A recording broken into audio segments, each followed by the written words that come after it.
রিয়া আর আয়ান ছোটবেলার বন্ধু। একসাথে বড় হয়েছে, একসাথে স্বপ্ন দেখেছে। আয়ান সব সময় বলতো, যাই হোক না কেন আমি সব সময় তোমার পাশে থাকব। রিয়ার সংসার ছিল ভীষণ দরিদ্র। বাবার অসুস্থতার জন্য ওকে পড়াশোনা ছেড়ে কাজ করতে হয়েছিল।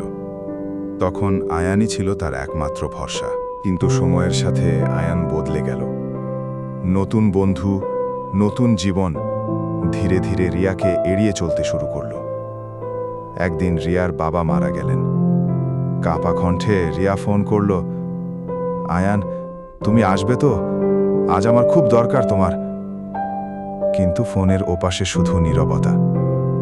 আয়ান আর আসেনি। কবরের পাশে দাঁড়িয়ে রিয়া কেঁদে উঠল, প্রতিশ্রুতি দিয়েছিলে পাশে থাকবে, কিন্তু আজ তুমিই নেই।